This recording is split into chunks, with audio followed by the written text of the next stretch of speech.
मैनपुरी में शंकराचार्य की राष्ट्रमाता यात्रा, गाय को राष्ट्रमाता घोषित करने की मांग, राजनीति से दूर बताया अभियान।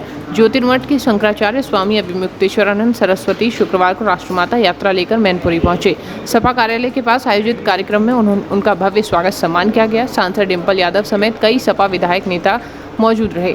जगह जगह पुष्प वर्षा, माल्यार्पण और जयघोष के बीच शंकराचार्य ने गाय को राष्ट्रमाता घोषित करने की मांग दोहराई। उन्होंने कहा कि गाय भारतीय संस्कृति, आस्था और ग्रामीण अर्थव्यवस्था की आधारशिला है। गौ संरक्षण धर्म नहीं, समाज और मानवता से जुड़ा विषय है। कार्यक्रम में मुस्लिम समाज ने प्रतिनिधियों ने भी गाय को राष्ट्रमाता घोषित करने की मांग पर समर्थन दिया।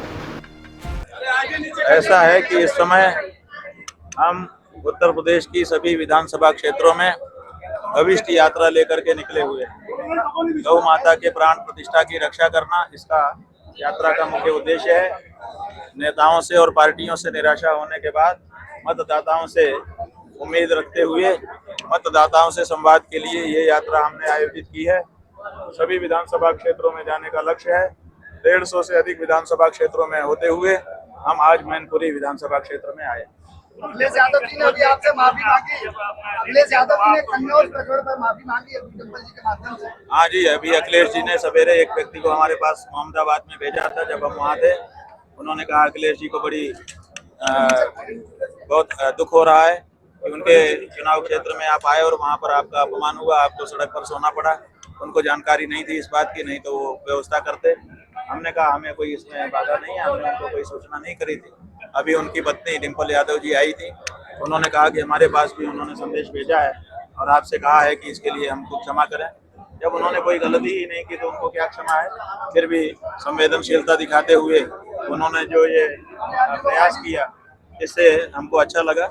हम उनको आशीर्वाद दे रहे हैं। आज योगी आदित्यनाथ जी का जन्मदिन है, आप क्या कहेंगे? आप युवा है, भाजपा की सरकार जो है उसके खिलाफ एक कांग्रेस पार्टी आई है, सरकार ने उसको कल बड़ा आंदोलन करने वाले हैं। क्या उस आंदोलन को आप करेंगे? ऐसा है कि कांग्रेस पार्टी जो है वो वर्तमान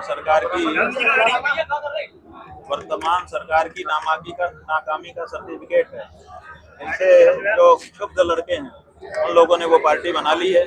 पार्टी का फाइलाज अभी तक हमने ठीक से नहीं पढ़ा है, उनकी क्या धारा होगी ये भी नहीं पता है, लेकिन उनका उत्साह स्वागत योग्य है। और हम चाहेंगे कि अगर कोई ऐसी पार्टी अस्तित्व में आ गई है और युवाओं ने उसमें अपना योगदान सुनिश्चित कर दिया है तो उनको बुजुर्गों से मार्गदर्शन लेकर के सही रास्ता अपनाना चाहिए, ताकि लंबे समय का घोड़ा वो सिद्ध हो सके। आज मुख्यमंत्री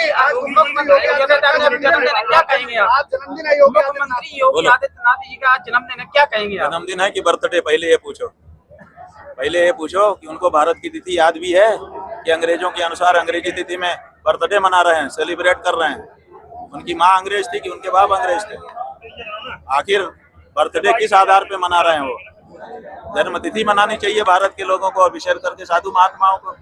अगर वो सामान्य नेता होते तब भी हम एक बार छोड़ देते, लेकिन बर्थडे मनाना ये कहाँ का नियम है? ये विदेशी संस्कृति को प्रोत्साहन देना है। वो किस आधार पर ये सब कर रहे हैं? 2027 में आप किस मुख्यमंत्री होंगे? महाराज जी 2027 में नहीं दे पा रहे हैं, क्या लगता है?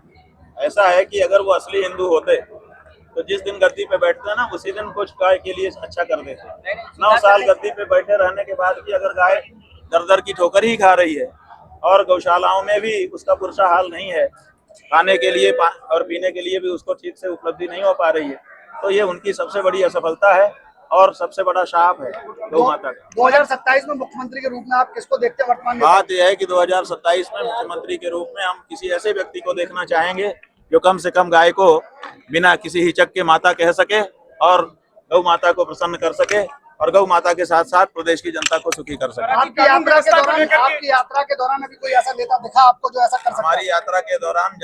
हमारी यात्रा अभी नेताओं से संपर्क करने की है ही नहीं है।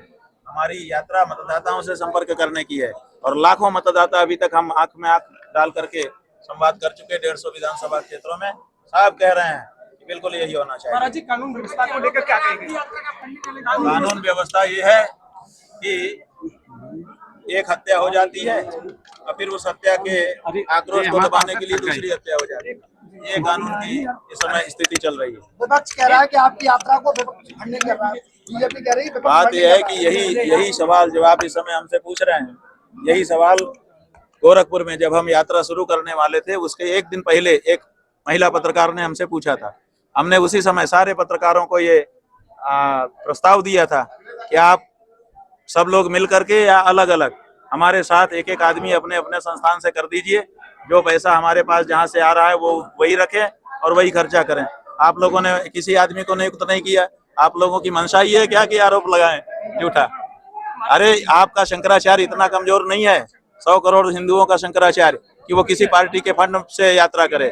आपका शंकराचार्य बहुत मजबूत है और देश की जनता उसके लिए अलग पावड़े बिछा करके खड़ी है। किसी पार्टी से फंड लेकर के, वो कोई टुटपुजिया राजनेता नहीं है शंकराचार्य कि उसको किसी पार्टी से फंड लेकर के यात्रा करनी पड़े। आखिरी सवाल, प्रधानमंत्री जी का 10 जून को सबसे ज्यादा कार्यकाल हो रहा है पंडित जवाहरलाल नेहरू से गुजरा, उसको किस तरीके से देखते हैं? बात यह है कि जवाहरलाल नेहरू से ज्यादा कार्यकाल हो जाना उपलब्धि नहीं है। जवाहरलाल नेहरू की जितनी उपलब्धियां हैं उन उपलब्धियों से ज्यादा उपलब्धि हो जाना उपलब्धि है। आप केवल दिन गिनोगे, कई ऐसे लोग हैं जो बहुत लंबे जीते हैं। सच बात यह है कि संसार में जो अच्छे लोग होते हैं वो तो कम ही दिन जीते हैं, बुरे लोग ही लंबे समय, कई लोग मनाते रहते हैं कि मरता भी क्यों नहीं है। तो इसका मतलब ये थोड़े है कि ज्यादा दिन जीने वाला ही सबसे सही होता है। इसलिए ज्यादा दिन राज कर लेना अलग बात है और ज्यादा उपलब्धियां उनके कार्यकाल की हो जाएं वो अलग बात है। नेहरू अपनी उपलब्धियों के कारण याद किए जाएंगे। महाराज जी, जो गाजियाबाद में असद का एनकाउंटर हुआ है उसको आप किस तरीके से देखते हैं? लगातार वही हमने कह दिया, अभी आपने उसके बारे में जवाब दे दिया। आपने सुना नहीं, हमने कहा कि कानून व्यवस्था के बारे में आप लोगों ने पूछा। हमने कहा उत्तर प्रदेश की कानून व्यवस्था ऐसी है कि एक अपराधी आएगा, एक बच्चे को मार के चला जाएगा और फिर पुलिस आएगी, वो एक दूसरे को मार के चली जाएगी। ये कोई कानून है? कानून अगर होता तो वो बच्चा भी ना मारा जाता, और कानून अगर होता तो इस तरह से तत्काल और न्याय के लिए एनकाउंटर भी ना कर दिया जाता। दोनों होना कानून की नाकामी है।